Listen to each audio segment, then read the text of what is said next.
Alright guys, so as I said, if you watch the Patreon Hangout, you know that I am changing the format of Metafix to a little bit more of a short form following of me building my teams for competitive events. I'm going to be focusing the live action show here, the Talking Head show, on my teams for Canadian Nationals and pending the possibility for US or for Worlds. Does depend on a number of factors, most important of which being, can I make it? So, that said, it's a matter of figuring out what I want to run. Those of you who were following my Rocktober challenge last year, or what I was doing for Rocktober, I ran a team that involved Devil Dinosaur, woof, just throw everything around the ground, where he would bring out the bystander tokens. He was used in conjunction with a Justice League teleporter. So the tokens would, of course, attract fire, attract attacks, and as a result, that would move the teleporter a little faster to possibly get a real boy out with it. That's the main set strategy goal. Ended up having a Nightwing ID along with two options for real boys, being the Green Lantern and Superman, depending on what my matchup looked like, along with a number of other call-ins such as Green Arrow, very important one to have, I might add, and some other ones that are escaping my memory right now. Shield level 7, of course, to bring out a Hawkeye, among other things. So, the long and the short of it is that's a very neato team. I really liked it, but I want to bring it forward into the continued meta. So it was the Devil Dinosaur. It was also included an Al Jordan and a Penguin. The Penguin, of course, just increased the number of bystander tokens I was getting out of the team. Al Jordan was a super awesome perplexer probber, depended on what I needed kind of thing. Now, as well on the team, we had an Ameridroid, because I was going to draw attacks, and when people attack my things, I'm going to use the Ameridroid to put you where I want you so that I can follow up and counterattack strong. I always thought the Ameridroid was really underrated Colossal Retaliator, and I think he's kind of important to my team in the way it functions, because it does lack a little bit of mobility in some cases.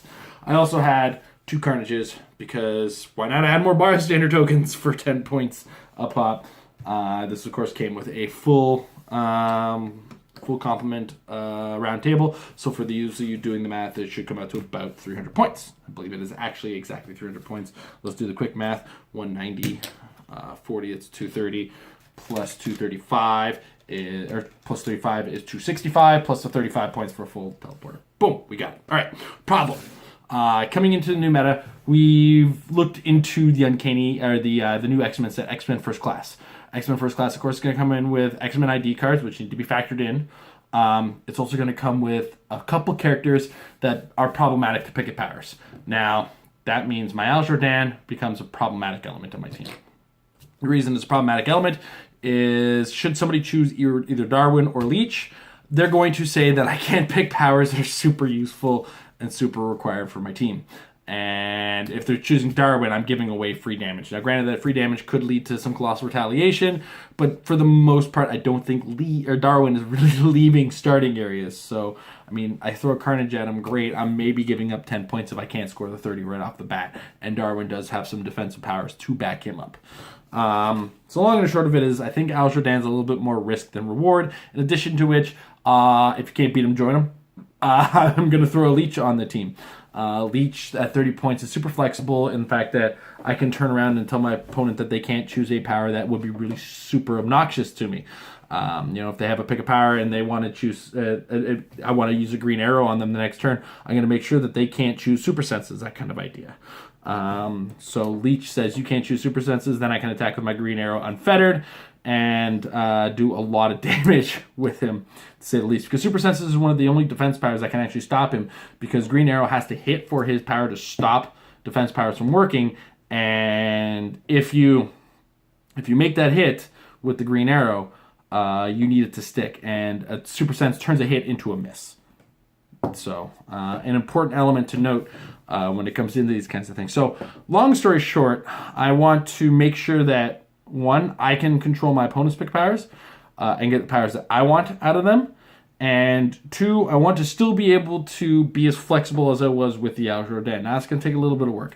Now, by dropping the Al Jordan, I opened myself up to 90 more points. And with the Leech being added on, I have 60 points left over. And I really have been focusing on trying to make the title Harley work. Mostly because just the fact that she can get a minimum of those 2 of those characters out, those gang of Harleys, you can possibly sit her back and do a lot of really cool things in the back end with some extra perplexes and everything like that. As long as you can get some kind of healing on her, she just really becomes cool with that. And that's one of the elements I want to try to make effective use of.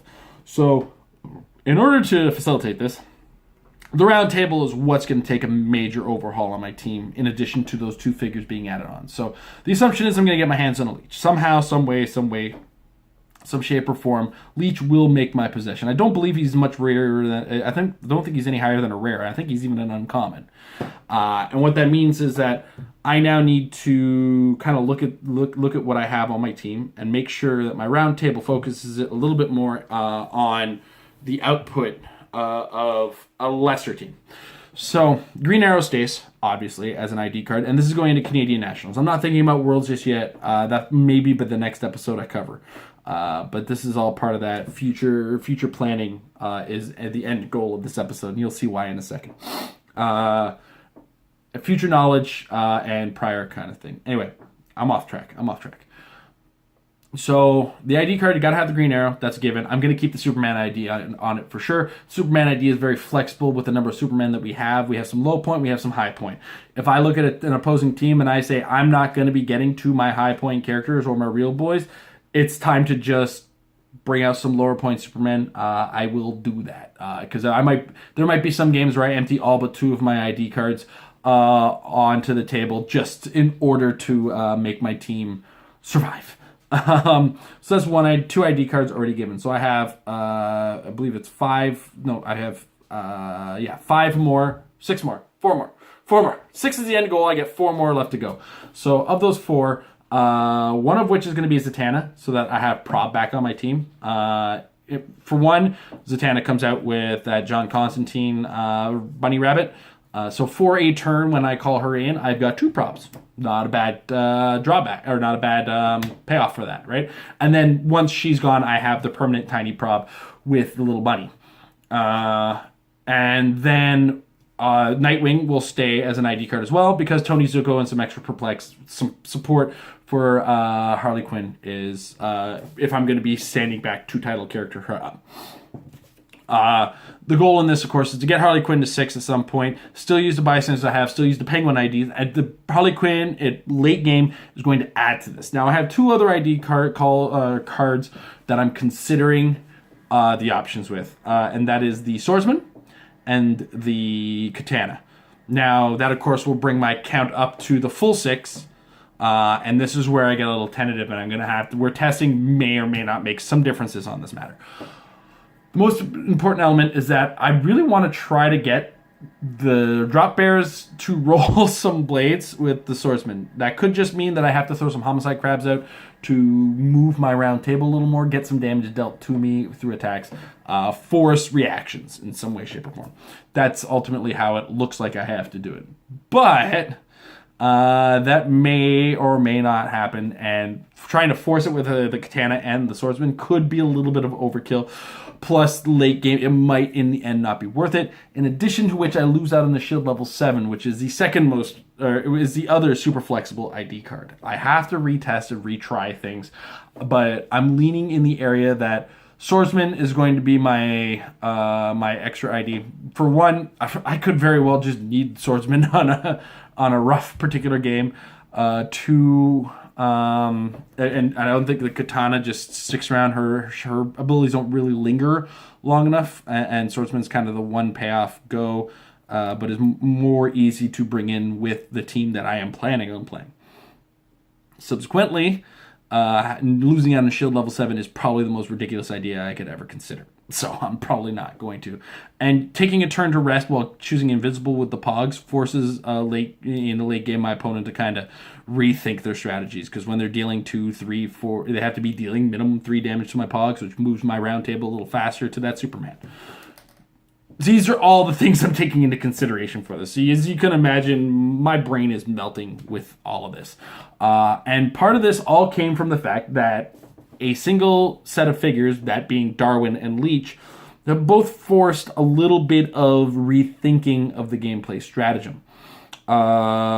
Leech himself just kind of takes away your flexibility from the pick powers, and Darwin just flat out does damage to them, which means characters like Al Jordan, who don't have a lot of clicks and do have pick power abilities, kind of lose some of their value in that sense. And as well, like, having to choose regeneration for a turn sucks. Nobody wants to choose regeneration. That's terrible.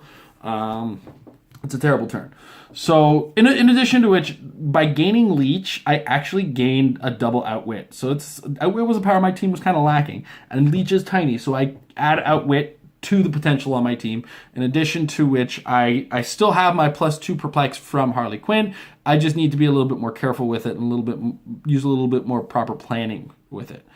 So long and the short of it is, this is my plan. This is what's going into the first round of testing for Canadian Nationals, in the hopes that some of this kind of works, and whatever doesn't is where we're going to come back here and discuss our issues. Now, this team could very well work exactly how I want it to, and it sounds like the round table is going to be my tweaking device, and it's going to be a matter of getting more games in and seeing what I might be missing on certain things in my team. I mean, there could be games where Harley Quinn's energy explosion could actually work out for me a lot better than I might be giving it credit for.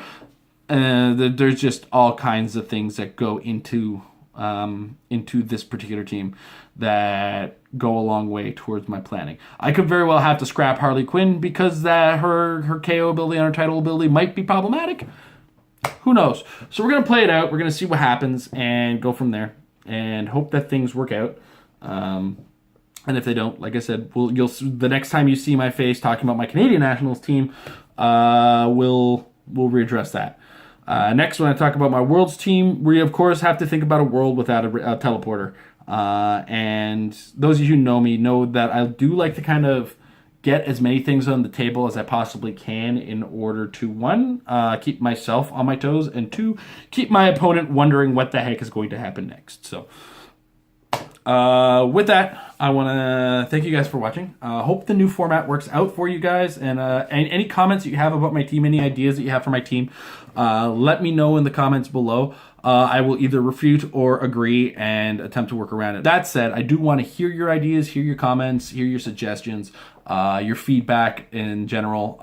When we get through a practice round, I will share results in certain degrees where I've come up with problems, where challenges were had, and how I can think about them or how I can meter them in any number of ways. So thank you guys again for watching, and always look forward to things when it comes to these things like previews and whatnot. When you get the information, start planning around the information early, and start planning to practice with some of the figures that are out there, and just in general get some practice games in, because practice will help you make your team better. Have a good night, everybody.